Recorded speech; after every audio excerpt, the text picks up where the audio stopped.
Après avoir perdu mon emploi, mon riche mari m'a soudain dit, à partir de maintenant, on partage tout à 50-50e. Je ne m'occuperai que de moi. Je n'ai pas pleuré. Je n'ai pas crié. Je l'ai juste regardé avec calme et j'ai dit, d'accord. Il ne s'attendait pas à ce qui allait se passer ensuite.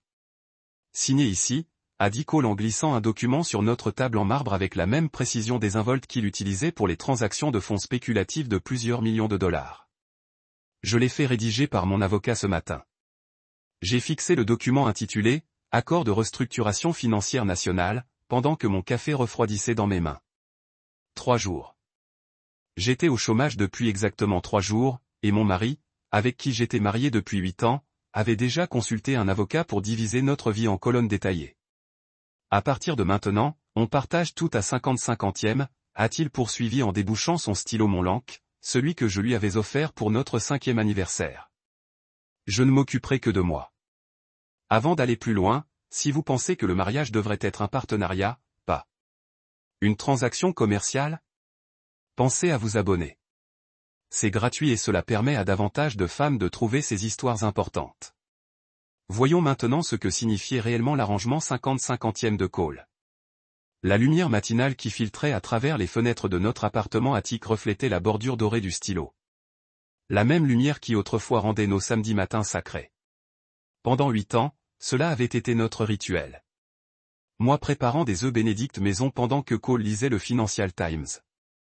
Partager occasionnellement des nouvelles de fusion de son monde des fonds spéculatifs. La sauce hollandaise que j'avais perfectionnée. La température précise de son café. La façon dont je disposais des fleurs fraîches sur la table. Tout cela avait été comme de l'amour. Maintenant, il avait l'impression que c'était du travail non rémunéré qu'il détaillait. Tu as fait rédiger ça par ton avocat, répétai-je lentement, feuilletant des pages de paragraphes et de clauses sans m'en parler au préalable. Je voulais avoir un cadre prêt, dit Cole en ajustant sa bague de Princeton. Un signe nerveux que j'avais remarqué lors de notre premier rendez-vous. Plus efficace ainsi. Efficace. Tout dans le monde de Cole se résumait à l'efficacité et à l'optimisation. C'est ce qu'il était brillant dans la gestion des fonds spéculatifs, mais incapable de comprendre pourquoi je le fixais comme s'il avait poussé une seconde tête. Le document était complet. Je l'avoue, la répartition des loyers, les charges, les dépenses d'épicerie, et même une formule pour calculer les frais d'utilisation des espaces partagés. Mon mari avait transformé notre mariage en un tableur pendant que je digérais encore mon licenciement de Hartmann Capital. Le lundi matin avait commencé normalement. J'avais dit au revoir à Cole, conduit au bureau, pris mon latte vanille habituel dans le chariot à l'extérieur du bâtiment. À midi, j'étais assise dans le bureau d'angle de Margaret tandis qu'elle m'expliquait que les conditions de marché exigeaient une restructuration stratégique. Nous savions tous les deux la vérité. La nouvelle entreprise voulait que son neveu occupe un poste à responsabilité, et j'étais la victime d'un népotisme déguisé en responsabilité financière. J'ai besoin de temps pour ça, avait dit Margaret, incapable de me regarder dans les yeux tandis qu'elle poussait l'indemnité de départ sur son bureau. Tu es brillante, Jade. Ce n'est pas une question de performance. Mais la performance était tout ce qui comptait pour Cole, apparemment. Quand as-tu décidé ça, ai-je demandé en déposant soigneusement le contrat, luttant contre lui. L'envie de le froisser. J'y pensais depuis un moment, dit-il en levant enfin les yeux de son téléphone. Ta perte d'emploi vient de clarifier les choses. Mon père disait toujours que la dépendance engendre la faiblesse. Son père, William Peyton, l'entrepreneur en technologie qui avait bâti sa fortune sur le dos de programmeurs sous-payés et qui est mort à son bureau à 58 ans, laissant à Cole des millions et l'incapacité de distinguer la valeur humaine de la valeur nette. J'ai repensé à mardi soir, lorsque j'avais finalement annoncé à Cole le licenciement. Il était dans son bureau à domicile, 3 écrans affichant des données de marché. J'étais resté sur le seuil, comme un étranger chez moi, à le regarder suivre les cours des contrats à terme. J'ai perdu mon travail, avais-je dit. Ses doigts s'étaient arrêtés sur le clavier pendant exactement 2 secondes avant de reprendre leur cliquetis. Quand, hier, ils m'ont donné 2 semaines d'indemnité de départ, c'est à ce moment-là qu'il s'est retourné, l'air indéchiffrable. Ne t'inquiète pas, on trouvera une solution. Mais alors même qu'il disait cela, je l'avais vu consulter notre compte joint sur son écran central, calculant combien de temps durerait mon dernier salaire. Il s'était servi un scotch, Macallan 25, une bouteille valant plus de le loyer mensuel de la plupart des gens, et s'est excusé pour un bref appel professionnel de 2 heures. J'étais assise seule dans notre salon, admirant le lac Michigan à travers les fenêtres qui donnaient sur le sol, me demandant quand mon chômage était devenu une charge de travail plutôt qu'un soutien financier. 3 jours plus tard, il me présentait un contrat réduisant notre mariage de 8 ans à des clauses et des sous-clauses. Et jeudi? J'ai demandé à Chaleron quand tu as dit que nous étions partenaires. Le dîner de jeudi était son idée. Une occasion d'élaborer une stratégie, avait-il dit. J'avais porté la robe noire qu'il adorait, celle qui me donnait un sentiment de puissance, même lorsque mon monde professionnel s'effondrait. Il avait commandé une bouteille de Krug sans me demander ce que je voulais. Pour la première fois en 8 ans, il ne m'avait pas demandé ma préférence plutôt que les amuse-gueules. Tandis que d'autres couples se tenaient la main autour de tables de camelets, Cole s'était lancé dans une présentation sur la restructuration de notre organisation familiale pour une efficacité maximale. Son jargon professionnel pour détruire tout ce que nous avions construit. Nous sommes partenaires, disait-il maintenant en tapotant le contrat. Partenaires égaux. C'est ce que cela garantit. J'ai regardé mon mari, je l'ai vraiment regardé. Sa coiffure impeccable, son costume Tom Ford, même si c'était samedi, son expression d'impatience, comme si j'étais une cliente difficile refusant de comprendre la raison. Quand était-il devenu cette personne? Où avait-il toujours été cette personne et que j'étais trop amoureuse pour le remarquer? Vous savez, je me suis spécialisé en comptabilité judiciaire chez Hartmann, ai-je dit doucement. Une lueur a traversé son visage. De l'inquiétude, de la peur, mais il s'est vite repris. Quel rapport? Je me souvenais juste de mes compétences, ai-je dit, en prenant le stylo, son stylo, le cadeau que je lui avais fait quand on s'offrait encore des cadeaux qui valaient plus que leur prix. Puisque je suis sur le point de devenir autonome, j'ai signé le contrat avec une fioriture qui l'aurait rendu fier s'il avait prêté attention à autre chose qu'à sa victoire. Jade Peton en écriture cursive parfaite, la dernière fois que j'avais signé ce nom. Voilà, ai-je dit en le faisant glisser sur le marbre. Le marbre que nous avions choisi ensemble en Italie, lors de notre lune de miel, étourdi par l'amour et les possibilités. Partenaires égaux. Cole sourit, satisfait, se retournant déjà vers son téléphone. Il ne m'avait pas remarqué prendre des photos de chaque page avec mon portable. Il ne m'avait pas remarqué cataloguer mentalement chaque actif, chaque compte, chaque transaction financière soigneusement dissimulée dont j'avais fait semblant d'ignorer l'existence. Il ne m'avait certainement pas remarqué envoyer un SMS à ma sœur Emma. Tu avais raison. C'est en train d'arriver. Parce que pendant que Cole pensait restructurer notre mariage, il avait en fait déclaré la guerre. Et il m'avait simplement donné le plan pour la gagner. Le SMS d'Emma est revenu immédiatement, révélant enfin son vrai visage, documentant tout. Ma sœur n'avait jamais fait confiance à Cole. Plus depuis le jour où elle l'avait rencontré à notre fête de fiançailles, lorsqu'il avait corrigé sa prononciation de mots devant tout le monde. J'ai rangé mon téléphone et suis allé me coucher, mais le sommeil ne venait pas. Mon esprit repassait sans cesse la signature, le contrat, le calcul froid dans les yeux de Cole. À 5 heures du matin, j'ai arrêté de faire semblant et je me suis éclipsé. Le lit. Le côté de Cole était déjà vide, les draps à peine défaits. À travers la porte fermée de son bureau, j'entendais sa voix, douce et assurée, parler à Singapour de marge bénéficiaire et de volatilité des marchés. Samedi matin, il travaillait déjà depuis 3 heures. Je me suis dirigé vers la cuisine, ayant besoin d'une dose de caféine pour digérer ce qu'était devenu ma vie. L'ordinateur portable de Cole était ouvert sur le comptoir. Il devait y travailler avant son appel. L'écran était encore allumé, et je n'étais pas fier de ce que j'avais fait ensuite, mais je n'avais pas honte non plus. Le tableur s'intitulait « Postel de réorganisation du ménage ». Mon chômage avait été réduit à des initiales. Le licenciement de Jade était comme une ligne dans ses rapports trimestriels. Les colonnes étaient méticuleuses. La cotisation mensuelle de prêt indiquait mon salaire, nos dépenses communes, le pourcentage que j'avais couvert. Le modèle de durabilité de Postal calculait précisément à quel point j'étais devenu une charge financière. Il avait même créé des projections pour différents scénarios. Si je trouvais du travail dans 3 mois, 6 mois, 1 an. La dernière colonne a fait mon retour d'estomac. Délai de résolution optimal. Il calculait combien de temps il lui faudrait avant de pouvoir justifier mon départ. J'ai photographié chaque feuille de calcul, chaque évaluation glaciale de ma valeur. Puis j'ai remarqué un autre onglet, MGM Consulting. Les virements mensuels de $3000 remontant à 6 mois. Madison Grace Mitchell, son assistante de direction de 28 ans. La femme qui lui envoyait des SMS à 23 heures pour des présentations urgentes. La conférence téléphonique ronronnait à travers la porte. Cole a ri d'un de ses rires d'entraînement avec ses clients. J'ai fermé son ordinateur portable et me suis mis au travail. Lorsqu'il est parti jouer au golf à 9 heures, sa tradition du samedi matin avec Marcus Fitzgerald et 2 autres amis de Princeton, j'avais transformé notre salle à manger en salle de commandement. Office Max avait ouvert à 8 heures, et j'avais été leur premier client, faisant le plein de feuilles de plastification, de chemises à code couleur et de fournitures dignes d'un cabinet d'avocat. Je vais au club, avait dit Cole en attrapant son sac à seins. Il s'était arrêté à la porte, me regardant ranger mes affaires. Fourniture. Qu'est-ce que c'est que cette organisation, avais-je répondu sans lever les yeux.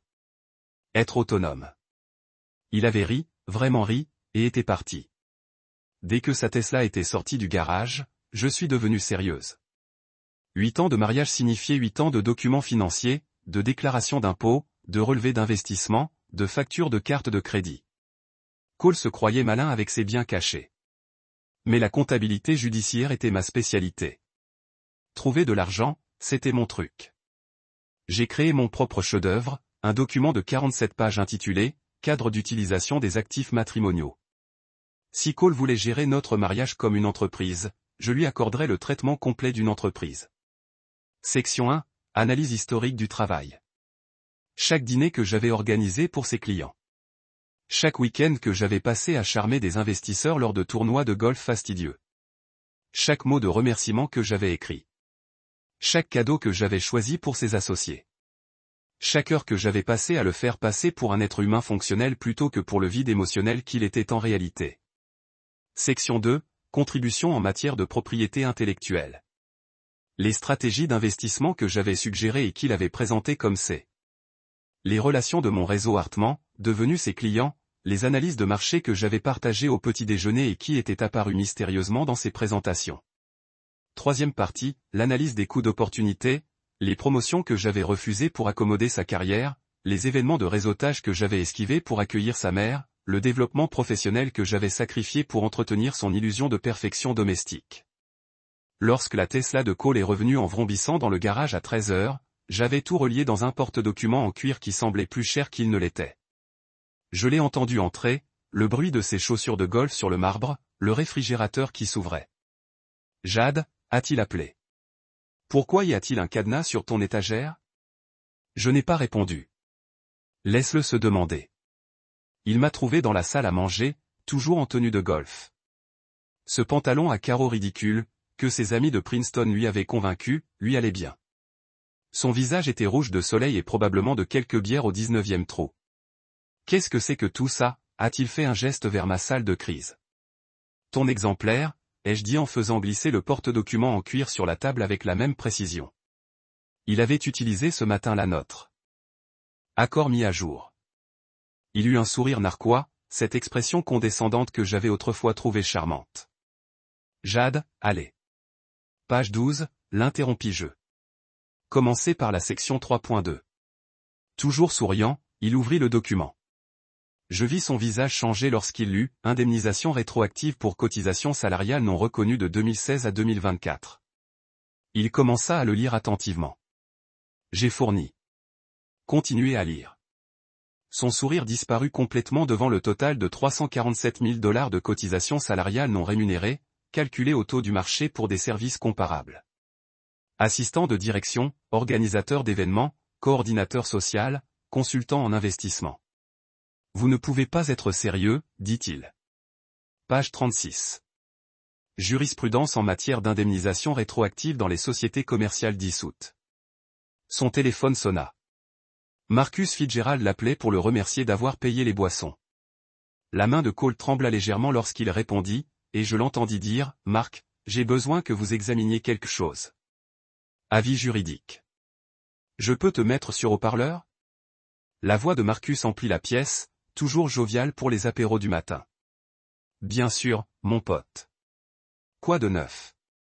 Jade créa une sorte de document sur notre arrangement familial. Envoie-le, dit Marcus, sa voix prenant un ton professionnel. Je regardais Cole photographier des pages, la mâchoire serrée à chaque image. Nous attendîmes en silence que Marcus les examine, le seul bruit étant le tic-tac de l'horloge de parquet que la mère de Cole nous avait offert en cadeau de mariage. Finalement, Marcus prit la parole et il cessa de rire.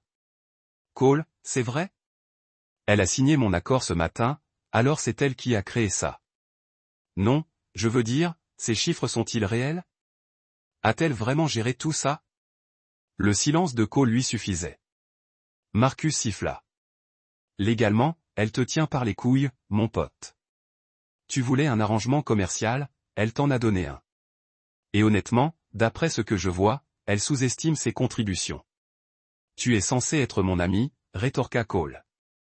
Je suis ton ami, c'est pourquoi je te dis la vérité. Soit tu déchires les 2 contrats et tu te remaries, soit tu te prépares à signer un gros chèque. Cole raccrocha sans dire au revoir. Nous étions là, face à face, de l'autre côté de la table où nous avions partagé des dîners romantiques, où nous avions planifié notre avenir, où ce matin-là il avait démantelé notre mariage d'un trait de plume. C'est du chantage, dit-il finalement. C'est de la mathématique, répondis-je, reprenant ses paroles du matin. Ton idée, mise en pratique à la perfection. Cole resta là un moment, la main serrant si fort le portefeuille que le cuir grinça. Puis il fit demi-tour et sortit, laissant mon document sur la table comme une preuve sur une scène de crime. J'entendis la porte de son bureau claquer, la serrure s'enclenchant. Cette nuit-là, je dormis à peine. Non pas par culpabilité. J'avais dépassé ce stade, mais parce que je planifiais. Cole se prenait pour le stratège, le joueur d'échecs, celui qui voit 3 coups d'avance. Il ne réalisait pas que je l'observais jouer depuis 8 ans, apprenant chaque gambit, chaque indice, chaque faiblesse. À 3 heures du matin, je me suis glissé dans le salon avec mon ordinateur portable. Notre système de maison connectée était la fierté de Cole. Un investissement de $50 000 pour tout automatiser. L'avenir de la vie, l'avait-il appelé, passant des semaines à programmer des routines et des zones. Maintenant, ce serait le champ de bataille. L'application Master Control était toujours connectée à mon téléphone. Cole n'avait jamais pensé à révoquer mon accès administrateur. Pourquoi l'aurait-il fait ? Je ne m'étais jamais intéressé à ces gadgets techniques auparavant. Cela m'a pris 3 heures et plusieurs tutoriels YouTube, mais à l'aube, j'avais tout reprogrammé. Jadzone et Colezone étaient nés. Mes zones fonctionnaient avec de nouveaux mots de passe, des serrures biométriques qui ne reconnaissaient que mon visage et mes empreintes digitales. Ces zones conservaient son accès d'origine, mais avec quelques restrictions créatives que j'avais intégrées. La beauté résidait dans les zones de chevauchement. Les espaces que nous étions censés partager à parts égales. Ceci nécessiterait nos 2 autorisations pour fonctionner. J'étais de retour au lit, cherchant à dormir, quand le réveil de Cole a sonné à 6 heures. Je l'ai entendu se diriger vers la salle de bain à pas feutrés, bâillant, puis le silence, puis un juron murmuré. La douche ne voulait pas démarrer. Ce n'est pas son problème ? Jade, a-t-il appelé. Il y a un problème avec la douche. Je me suis étiré paresseusement. La mienne fonctionne bien. Essaie de réinitialiser ton code d'accès. Encore des jurons. Le bruit de ses coups sur le panneau de commande. Finalement, la douche a commencé, mais seulement de l'eau froide. J'avais bloqué l'accès à son chauffe-eau en mode économique entre 6 heures et 7 heures. Efficacité énergétique, après tout. Lorsqu'il est arrivé à la cuisine, encore tremblant, j'étais déjà là avec mon café, à lire les nouvelles sur ma tablette. La cafetière ne se connecte pas, a-t-il dit en fixant la machine comme si elle l'avait trahi. C'est dans mon domaine maintenant, ai-je expliqué. Voulez-vous acheter une tasse ? Je propose un tarif spécial. Seulement $8 pour une infusion premium. Son visage est devenu rouge. C'est ridicule. C'est le partage 50-50e que tu voulais. Un partage égal des biens. J'ai pris une longue gorgée de café, satisfaite. Ta cafetière est dans ton bureau. Il s'est précipité dans son bureau et j'ai entendu la machine à café bon marché que je lui avais achetée s'allumer. $20 chez Target. Ça semblait approprié. Samedi est arrivé avec la visite d'Emma. Ma sœur était descendue de Milwaukee au volant de sa Honda de 10 ans et l'avait garée à côté de la Tesla de Cole, dans notre garage. Le contraste était parfait. Notre situation se résumait à 2 véhicules. Sacré. Emma s'est arrêtée en entrant dans notre pentouse. Le salon était baigné de 2 éclairages distincts. Mon côté brillait des tons ambrés chauds des ampoules connectées. Celui de Cole était éclairé d'un bleu froid. Une ligne nette divisait l'espace où nos zones se rejoignaient. « Jade, qu'as-tu fait ?» ai-je dit en la serrant dans mes bras. « Viens, je te montre mon côté. » Emma me suivit dans l'appartement, la sensibilité salariale de son professeur visiblement offensée par chaque détail. Arrivée à la cuisine, elle vit les serrures numériques sur les compartiments du réfrigérateur. « Tu plaisantes ?» dit-elle. Il avait mangé mon repas préparé à 2 heures du matin mercredi soir. $60 d'ingrédients bio en moins. Je lui ai montré les images de surveillance de mon téléphone. Cole en caleçon, éclairé par la lumière du réfrigérateur, dévorait mes contenants. Soigneusement dosé. « Ce n'est pas sain », murmura Emma. Mais je lui ai ensuite montré mes relevés bancaires. Le compte joint que Cole avait vidé pour protéger ses biens. Mon indemnité de départ, qui avait mystérieusement dû couvrir des dépenses imprévues du ménage. La carte de crédit qu'il avait annulée sans prévenir. « Oh, ma puce, dit-elle, la compréhension naissante. Il essaie de te forcer à partir. Il essaie de me briser, corrigeai-je. Mais il avait oublié que j'avais appris des meilleurs. Dimanche matin, j'ai décidé de documenter le parcours d'autonomie de Cole. Il avait annoncé qu'il allait faire les courses. Une première en 8 ans de mariage. J'ai attendu 10 minutes, puis je l'ai suivi. Un dimanche, Wolfous était bondé. Parfait pour se protéger. J'ai gardé mes distances. Le téléphone enregistrait discrètement tandis que Cole déambulait au rayon fruits et légumes comme un touriste perdu dans un pays étranger.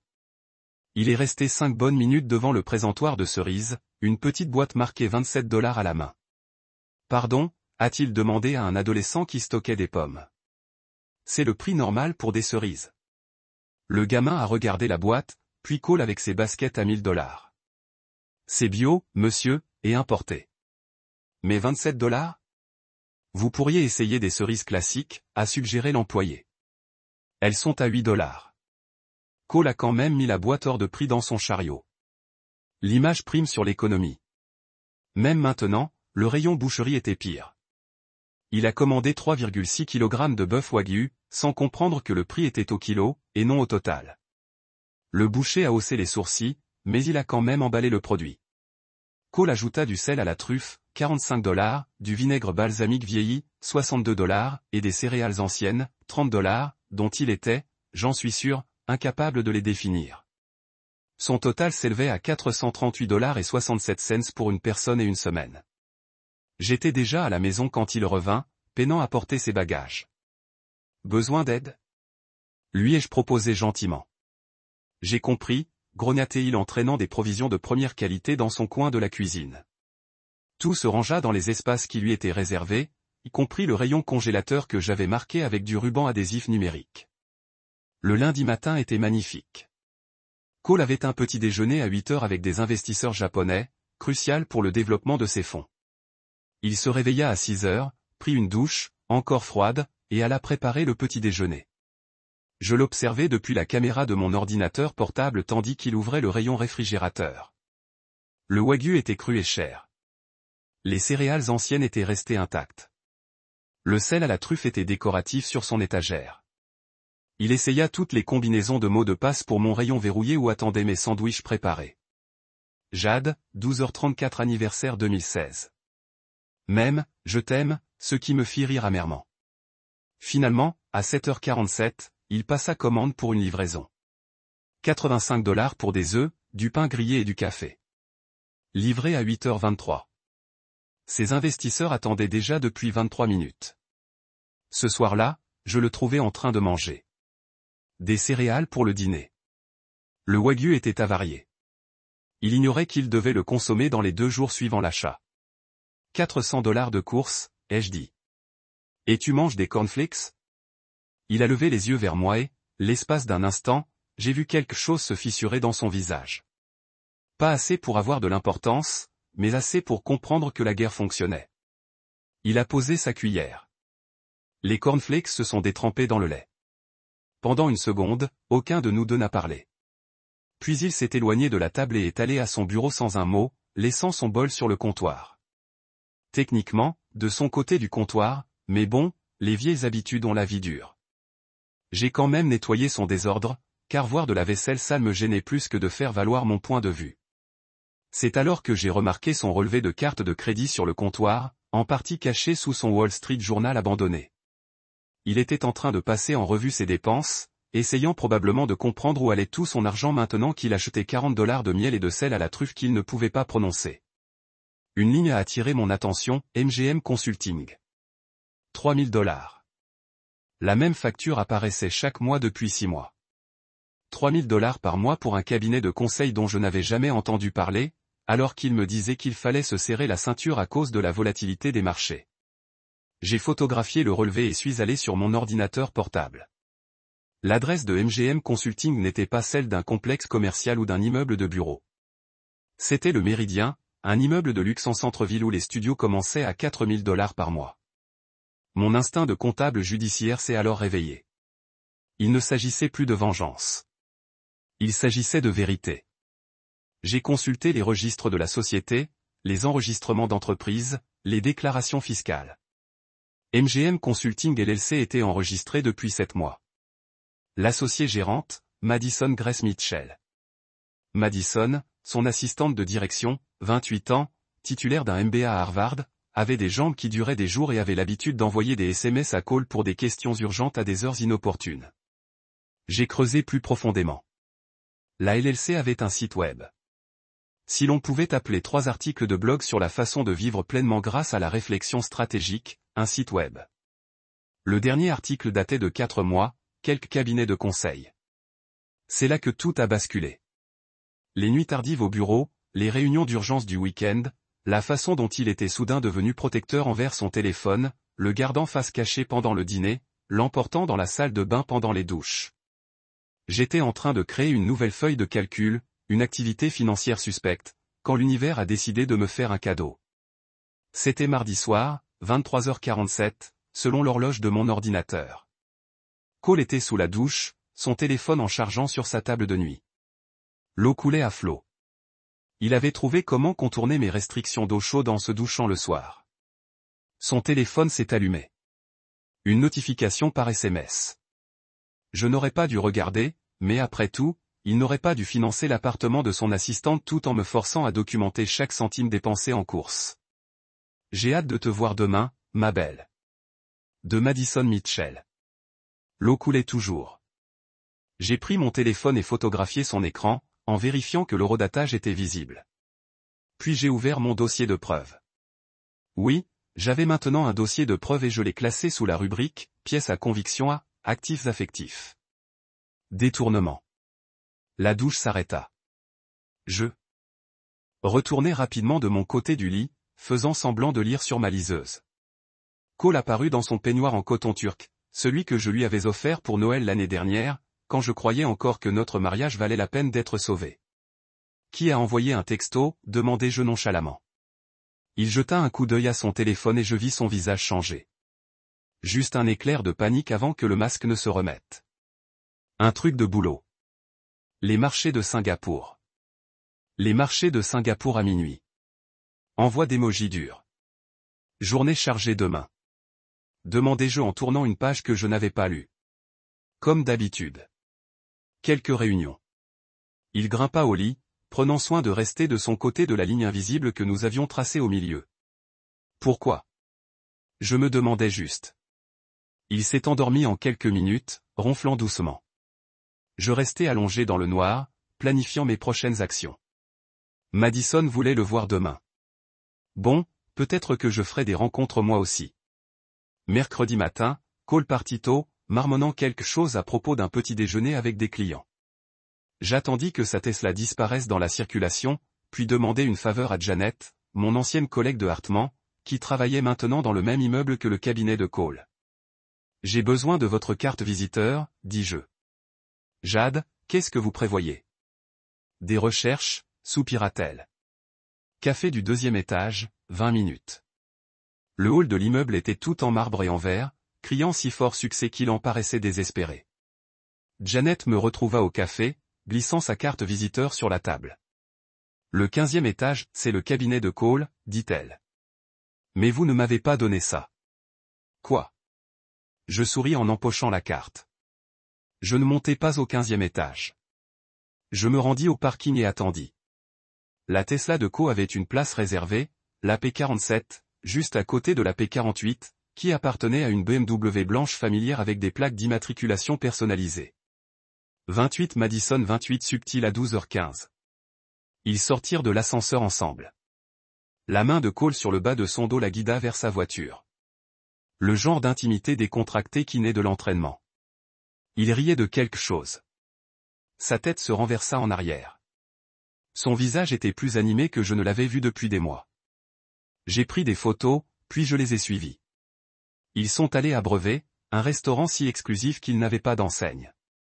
Le genre d'endroit où Cole emmenait les clients qu'il cherchait à impressionner. Apparemment, c'était là qu'il emmenait son assistante en réunion. J'étais assise dans ma voiture à regarder les photos quand quelqu'un a tapé à ma vitre. J'ai failli sursauter. Victoria Peton se tenait là, dans son tailleur St. John's et ses perles, comme un mélange d'argent et de jugement. La mère de Cole, ma belle-mère, la femme qui ne m'avait jamais vraiment approuvé, mais qui avait été trop polie pour le dire directement. J'ai baissé la vitre. Suivant mon fils, a-t-elle demandé, mais il n'y avait aucune accusation dans sa voix. Juste de la curiosité. Victoria, je peux vous expliquer. Pas besoin. Elle a ouvert ma portière passager et s'est glissée à l'intérieur, apportant avec elle un nuage de Chanel numéro 5. J'étais moi-même à Brevard. Déjeuner à la fondation de la bibliothèque. Imaginez ma surprise de voir Cole avec son assistante. Nous sommes restés assis en silence un moment. Je sais pour Madison, ma chère, a finalement dit Victoria. Je le sais depuis des mois. Mon estomac. Elle s'est retournée. Pourquoi ne t'as rien dit? Elle s'est tournée vers moi. Parce que le père de Cole avait eu sa propre Madison. Elle s'appelait Jennifer. 26 ans, coordinatrice marketing. Elle pensait être amoureuse. Le sourire de Victoria était vif comme l'hiver. J'ai géré la situation différemment de toi. Que as-tu fait? Je suis restée silencieuse, j'ai joué l'épouse parfaite, je l'ai laissée s'amuser. Elle a ajusté son collier de perles. Puis Jennifer est tombée enceinte. William l'a payé pour disparaître, mais le mal était fait. Le conseil d'administration l'a découvert. Sa réputation ne s'est jamais rétablie. Je suis désolé, Victoria. Ne le sois pas. J'ai tout eu au final. Les maisons, les investissements, les actions de la société. Elle m'a étudié avec un intérêt nouveau. Mais ta méthode, toute cette documentation, les contrats, la guerre numérique dont Emma m'a parlé. Emma t'a parlé. Elle a appelé hier, inquiète pour toi, mais je lui ai dit de ne pas l'être. Victoria a souri, et pour la première fois depuis que je la connais, ça lui a atteint les yeux. Ta méthode serait peut-être plus efficace. Certainement plus intéressante. Elle a ouvert son sac à main et en a sorti une clé USB. Qu'est-ce que c'est? Vidéo de surveillance de l'immeuble Peton. 6 mois. Incroyable comme Madison devait souvent travailler tard. Comme Cole devait souvent superviser. Il me l'a mise dans la main. Appelez ça un cadeau de mariage. 8 ans de retard. Je fixais la clé USB dans ma main. Ce petit morceau de plastique qui semblait plus lourd que mon alliance. Victoria me regardait toujours, son expression indéchiffrable derrière ses cosmétiques parfaitement appliqués qui coûtaient probablement plus cher que les mensualités de voiture de la plupart des gens. Pourquoi m'aidez-vous? Demandai-je. Parce que, dit-elle en consultant sa montre Cartier, Cole commet les mêmes erreurs que son père, mais avec moins de style et encore moins de discrétion. Au moins, William avait le bon sens de la subtilité. Elle ouvrit sa porte, puis marqua une pause. Je viens prendre le thé demain. Préparer du Earl Grey. Elle me laissa assise là, tenant des preuves que je n'avais même pas demandé à une femme qui avait passé 8 ans à me faire sentir comme une intruse dans la vie de son fils.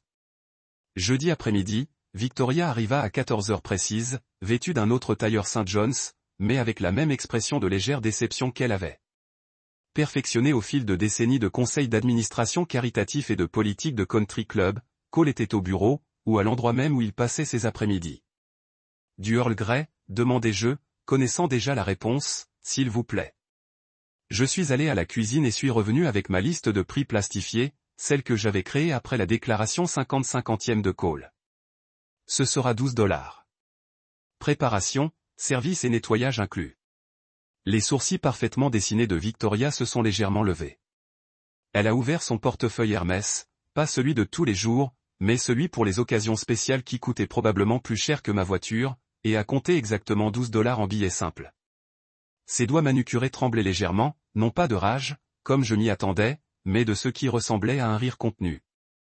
$12, dit-elle en posant les billets sur la table basse pour le thé. La politique de Cole. Je ne fais que suivre les règles qu'il a établies. Effectivement, elle a maintenu un contact visuel avec une intensité qui aurait pu glacer le champagne.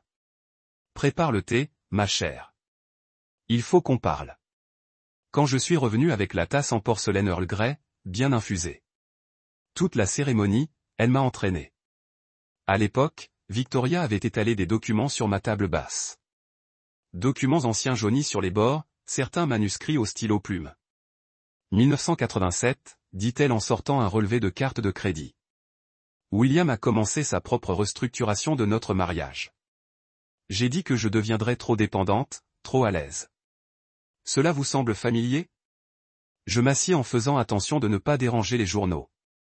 Le communiqué faisait état de frais facturés aux hôtels, restaurants et bijouteries. Aucun d'entre eux pour Victoria. Jennifer, a poursuivi Victoria, avait 26 ans, coordinatrice marketing dans son entreprise. Blonde, ambitieuse, elle se pensait spéciale. Elle a siroté son thé à $12. Ils pensent toujours qu'ils sont spéciaux. Comment l'avez-vous découvert? Relevé de carte de crédit d'abord, puis détective privé. C'était avant les téléphones portables, ma chère. Suivre des personnes nécessitait une réelle compétence.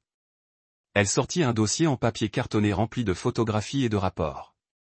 M'a coûté $5000 mais vaut chaque centime. Les photos étaient granuleuses mais suffisamment claires. William Peton ressemble exactement à une version plus ancienne de Cole avec une jeune femme qui aurait pu être la sœur aînée de Madison. Que as-tu fait? Ai-je demandé. Rien au début. Je l'ai laissé réfléchir, il était intelligent. Laissez-le faire des erreurs.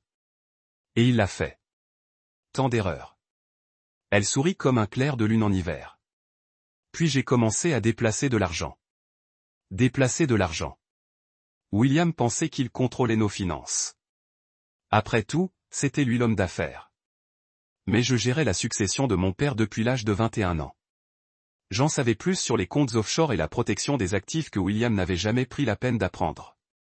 Elle en sortit un autre document.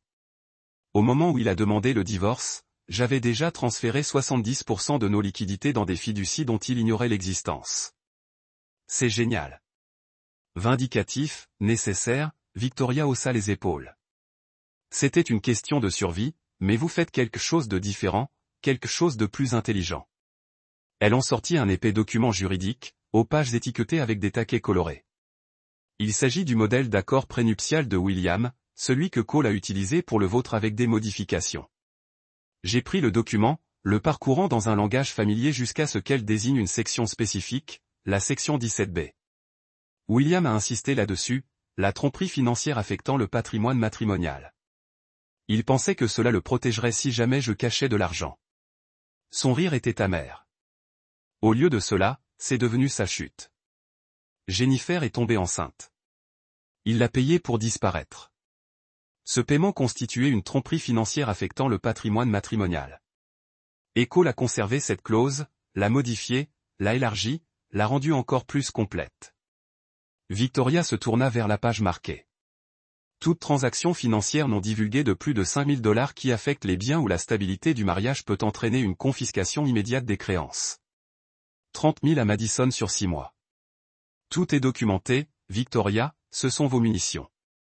Utilisez-le à bon escient, se leva-t-elle, rassemblant des documents spécifiques tout en laissant les autres.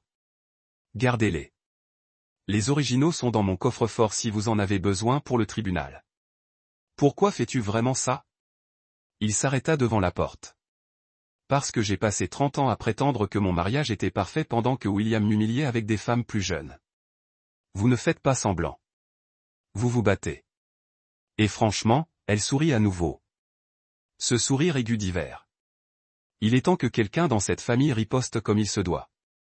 Après son départ, je suis allé au gymnase de Cole. Son espace sacré où il faisait semblant de s'entraîner pendant je prends effectivement des conférences téléphoniques. Les paroles de Victoria résonnaient. Vérifié partout. Son sac de sport était posé dans un coin. Le cher en cuir que je lui avais offert le dernier anniversaire. Je l'ai vidé méthodiquement.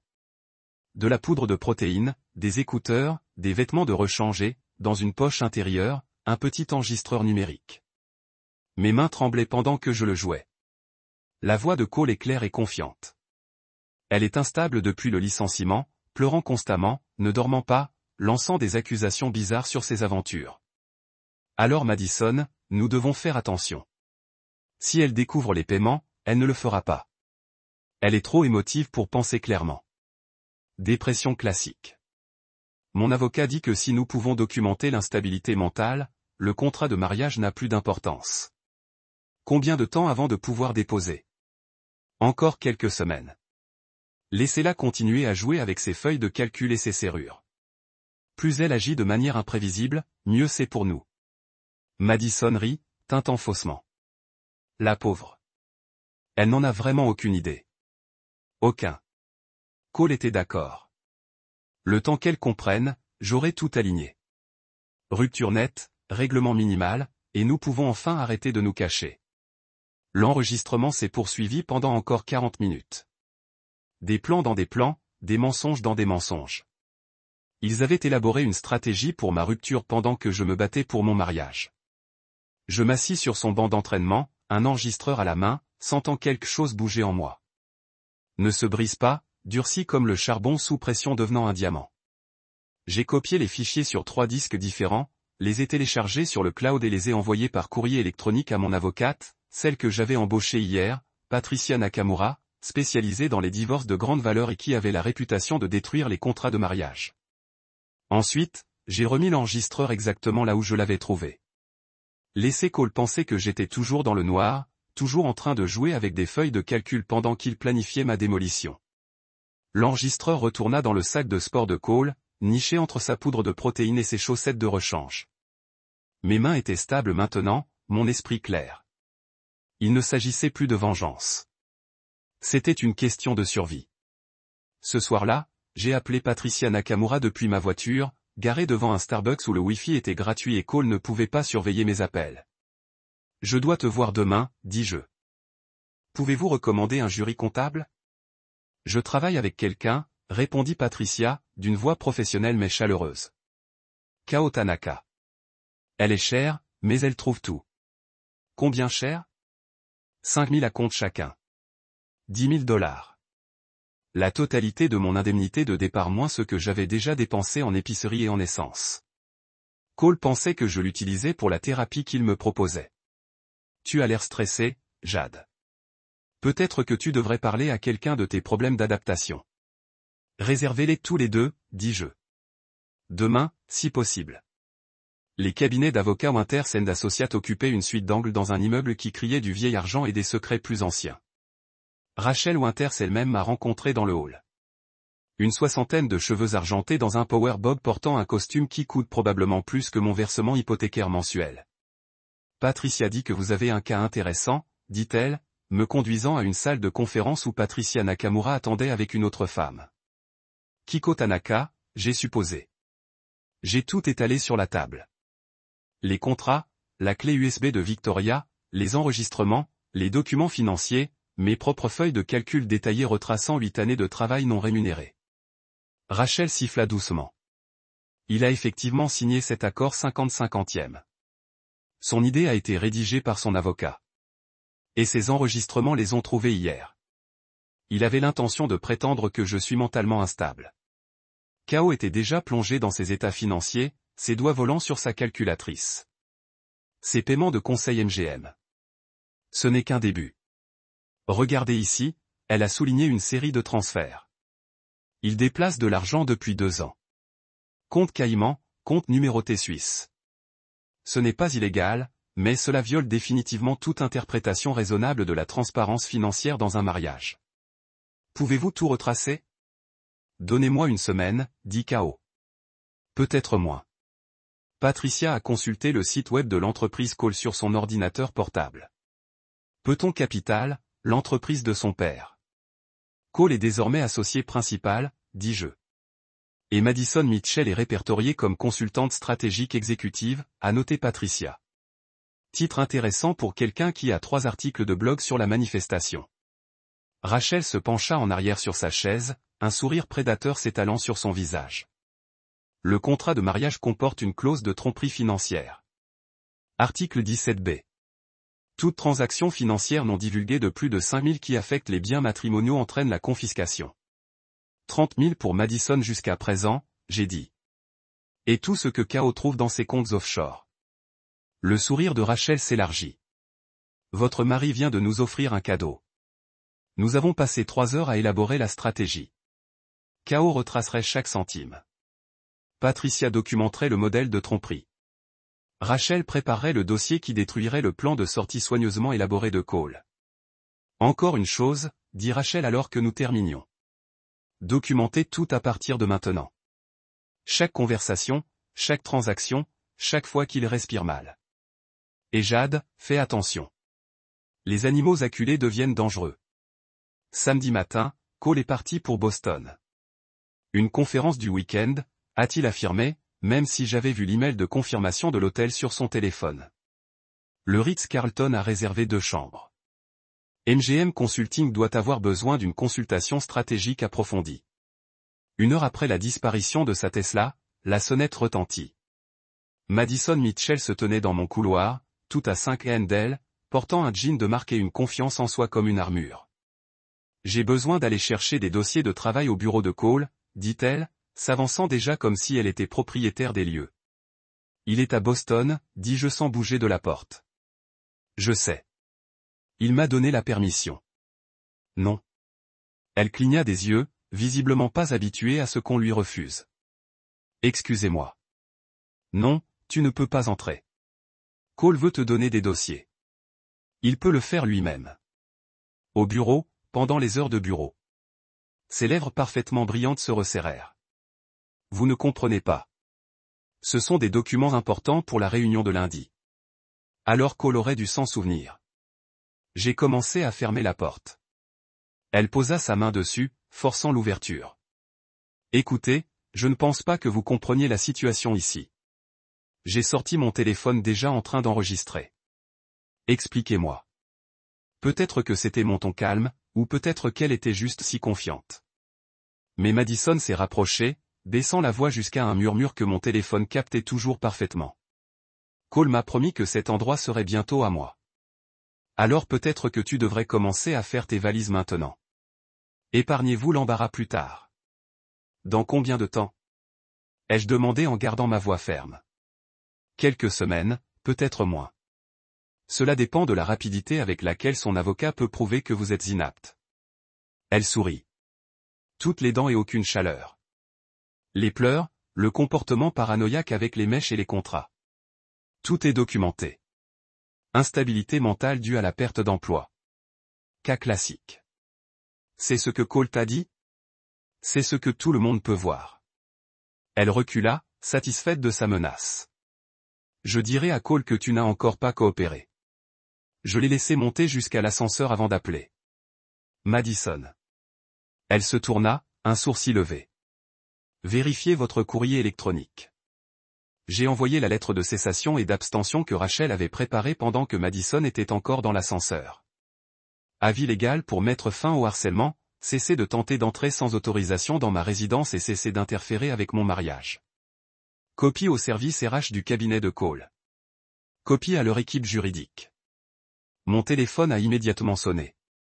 Cole de Boston, qu'est-ce que tu viens de faire? Je n'ai pas répondu. Au lieu de cela, j'ai transmis les conclusions préliminaires de K.O. à Patricia. Cole avait facturé à Peton Capital les honoraires de consultation de Madison alors qu'elle ne fournissait aucun service réel. Les factures étaient fausses, le travail inexistant, pas suffisant pour des poursuites pénales. Cole était trop intelligent pour cela, mais suffisamment pour déclencher une enquête interne.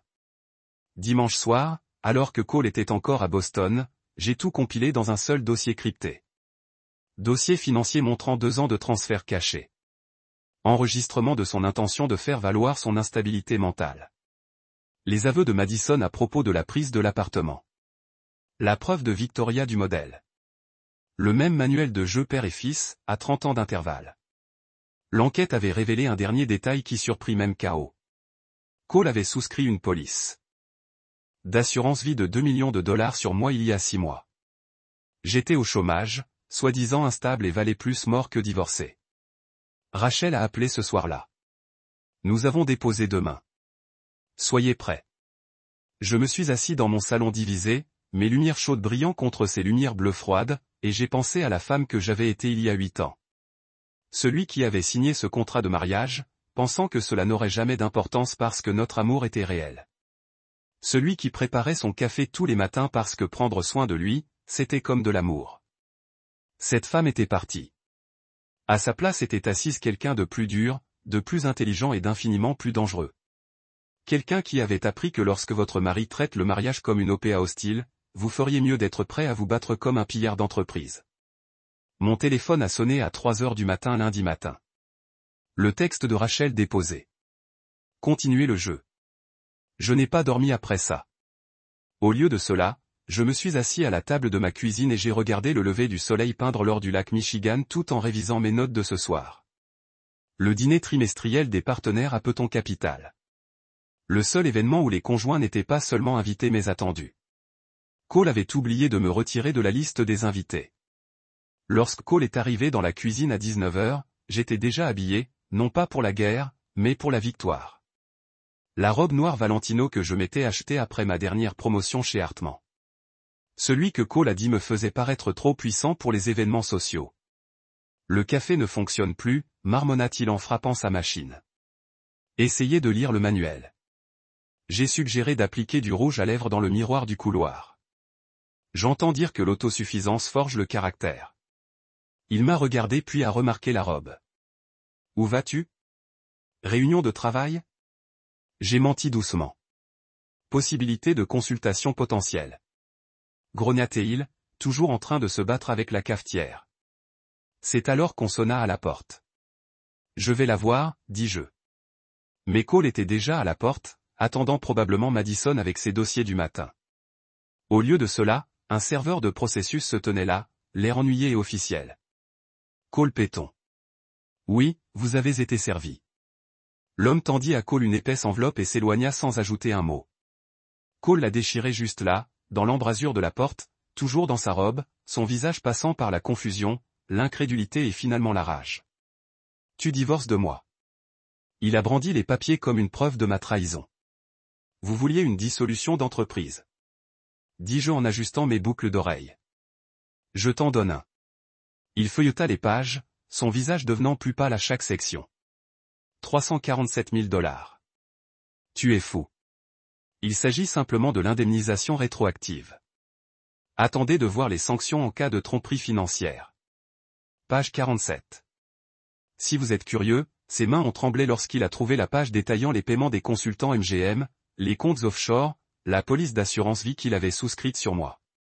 Comment avez-vous? La jury comptabilité était ma spécialité. Tu te souviens?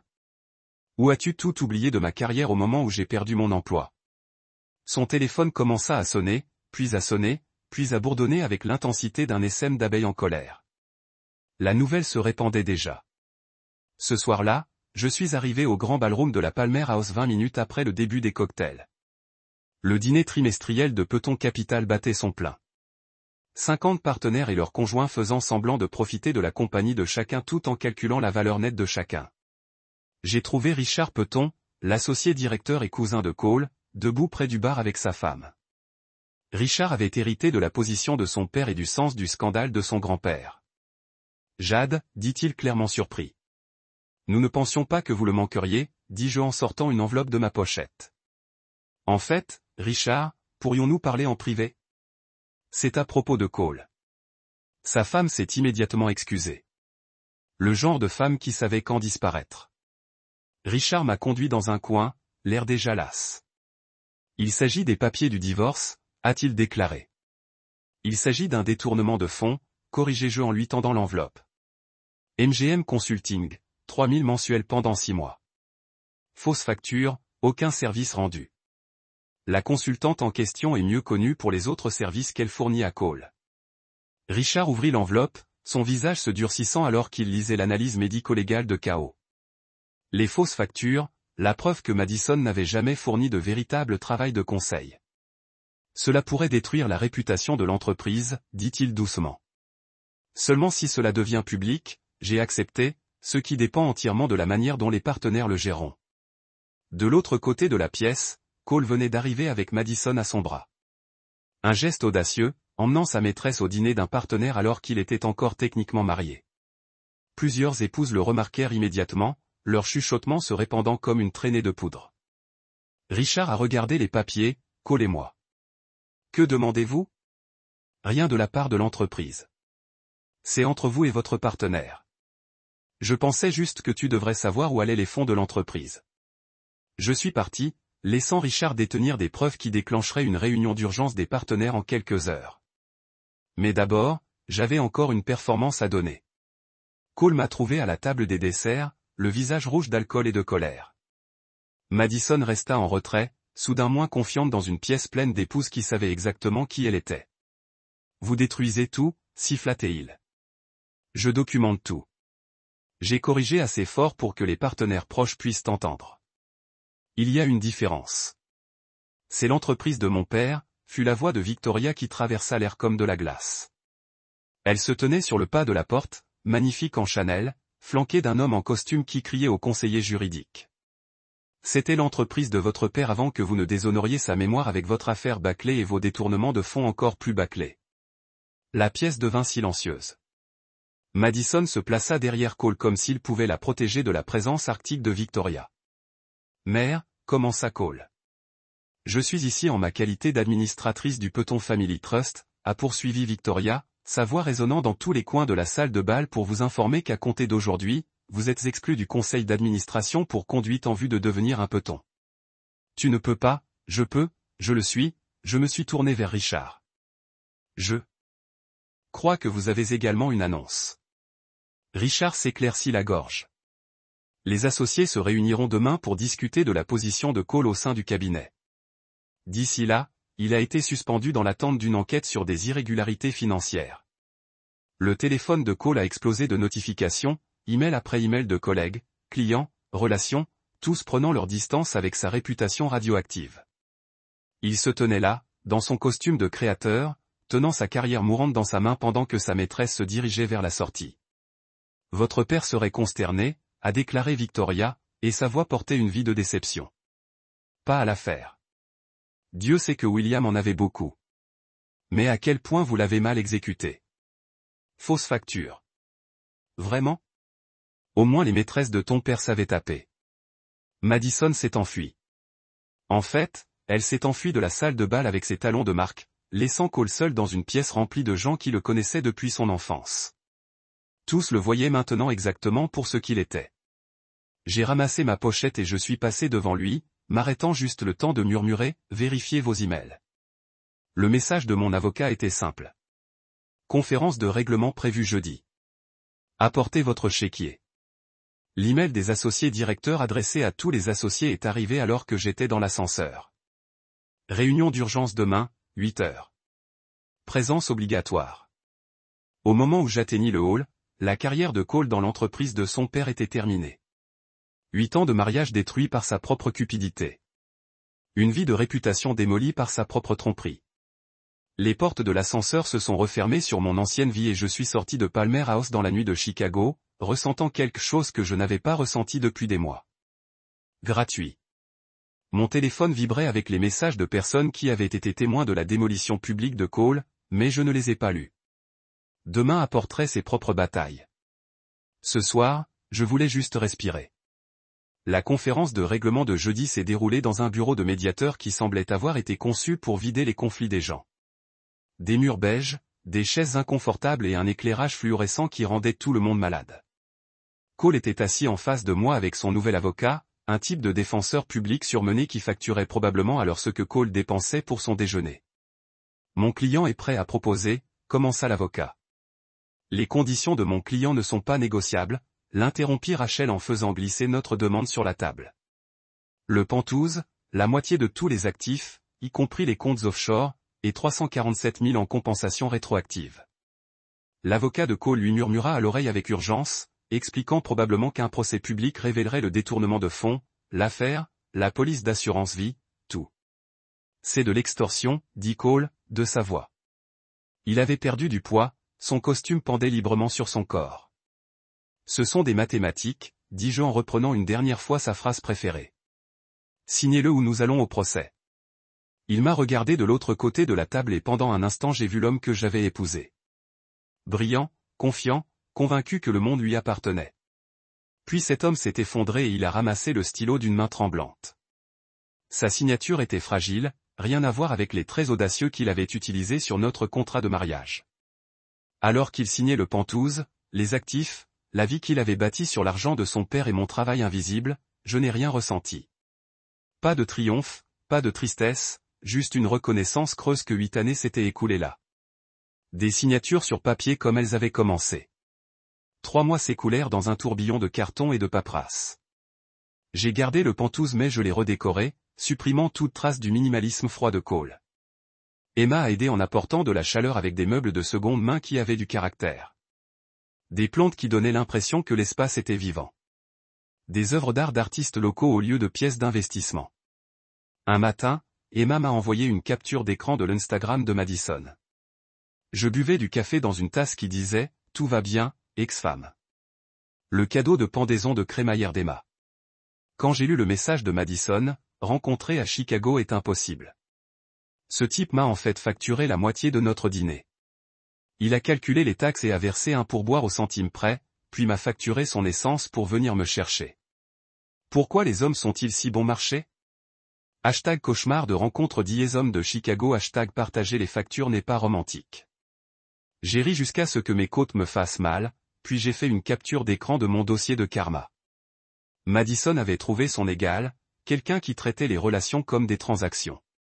Les commentaires étaient encore meilleurs, plein de des femmes partageant des histoires similaires, manquant complètement l'ironie.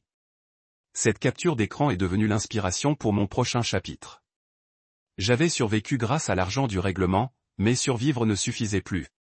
Équal signifie que tout a été lancé 6 semaines plus tard, mais un service de conseil aidant les femmes à reconnaître et à documenter les abus financiers dans le mariage. Mon premier vrai client est venu par l'intermédiaire de Victoria, dont le mari contrôlait chaque personne. Penny pendant qu'elle menait ses campagnes, collectait ses enfants et a souri pour ses séances de photos. Elle était assise dans mon bureau à domicile, anciennement le gymnase de Cole, pleurant dans des mouchoirs tout en me montrant 20 ans de manipulation financière. Il dit que c'est à des fins fiscales, a-t-elle expliqué. Mais je ne peux même pas faire mes courses sans son accord.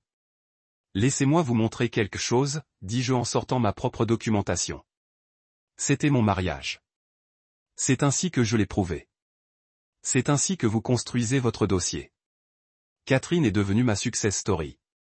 En 4 mois, elle avait ses propres comptes, ses propres cartes de crédit et un accord postnuptial qui ferait ressembler le contrat de mariage de Cole à un contrat de maternelle. La nouvelle s'est répandue dans le réseau des country clubs de Victoria plus rapidement que les ragots lors d'un déjeuner de la Ligue Junior. 6 mois après le divorce, Victoria m'a invité à son gala de charité annuel, la collecte de fonds de la Fondation Peton pour l'éducation financière des femmes. Ironique compte tenu de l'histoire des hommes Peton en matière de tromperie financière.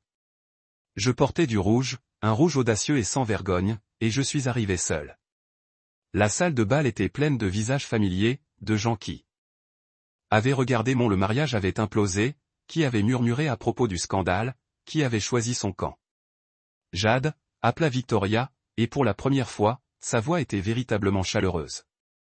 Viens, je veux que tu rencontres quelqu'un. Elle m'a présenté 3 femmes, traversant toutes des situations similaires, toutes ayant besoin d'aide. Au moment où le dîner fut servi, j'avais 5 nouveaux clients. C'est à ce moment-là que je l'ai vu.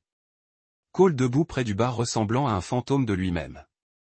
Plus mince, plus âgé, portant un costume qui avait connu des jours meilleurs. Il travaillait désormais chez Morrison & Associates, une petite entreprise qui s'occupait des cas de blessures corporelles. Madison n'était nulle part en vue. Il s'approcha lentement comme quelqu'un s'approche d'un animal sauvage. Jade Cole, tu regardes. Il fit une pause, cherchant ses mots. Heureux je le suis. Il regarda son verre, faisant tourner la glace. Je comprends maintenant ce que j'ai fait, comment je t'ai traité. Je comprends. J'aurais pu être cruel, j'aurais pu tordre le couteau, lui rappeler chaque humiliation, chaque trahison. Au lieu de cela, j'ai simplement dit, comprendre et expérimentant nos différentes formations. Il hocha la tête, commença à s'éloigner, puis se retourna. L'entreprise que vous avez créée, l'égalité signifie tout. Ils sont sur le point d'annoncer le prix de l'impact communautaire, a-t-elle dit en me guidant vers la scène. La Fondation Peloton est fière de remettre le prix de l'impact communautaire de cette année à Jade Matthews, a déclaré l'annonceur, en utilisant mon nom de jeune fille que j'avais récupéré pour son travail avec Equal Means Everything, fournissant des conseils bénévoles en matière d'abus financiers aux femmes dans le besoin. La mère de visage, certains amicaux, certains curieux, certains calculant les valeurs de leur propre mariage. Victoria se tenait au premier rang et quand elle m'a souri, elle a prononcé un seul mot. L'abus financier ne ressemble pas toujours à du contrôle, dis-je dans le microphone. Parfois, cela ressemble à de l'équité. Parfois, cela est accompagné d'une feuille de calcul et d'un contrat plastifié, continua. Pas une division égale, mais une valeur égale, égal respect, égal partenariat. C'est ce que nous aidons les femmes à trouver. Pas seulement leur liberté financière, mais aussi leur compréhension du fait qu'ils méritent à la fois amour et respect, pas l'un ou l'autre. Les applaudissements étaient sincères, chaleureux, réels. Alors que je retournais à ma table, récompense à la main, je me suis aperçu dans le miroir de la salle de bal. La femme qui regardait en arrière n'était pas celle qui avait signé ce contrat avec le stylo coûteux de Cole. Ce n'était pas elle qui préparait son café tous les matins depuis 8 ans. C'était quelqu'un d'entièrement nouveau, quelqu'un qui avait appris que la meilleure vengeance n'est pas de détruire quelqu'un d'autre. Il s'agit de construire quelque chose de meilleur à partir des cendres qu'ils ont laissées derrière eux. Mon téléphone a sonné. Une autre demande via mon site internet. Une autre femme qui a besoin d'aide. Une autre chance de transformer le cauchemar 50-50e de quelqu'un en un nouveau départ. J'ai souri en pensant à Cole dans son petit appartement, mangeant probablement des plats à emporter dans des contenants, expérimentant enfin l'autosuffisance qu'il avait prêchée. Moi, je vivais quelque chose de mieux. Liberté. Si cette histoire de vengeance calculée vous tenait collé à votre écran, appuyez sur ce bouton j'aime tout de suite. Ce que j'ai préféré, c'est lorsque Jade a facturé $12 à Victoria pour le service du thé, regardant la mère de Cole compter la monnaie exacte avec des doigts tremblants. Quel a été votre moment préféré de douce vengeance? Déposez-le dans les commentaires ci-dessous. Ne manquez pas des histoires plus captivantes comme celle-ci. Abonnez-vous et activez la cloche de notification pour ne jamais manquer une mise en ligne.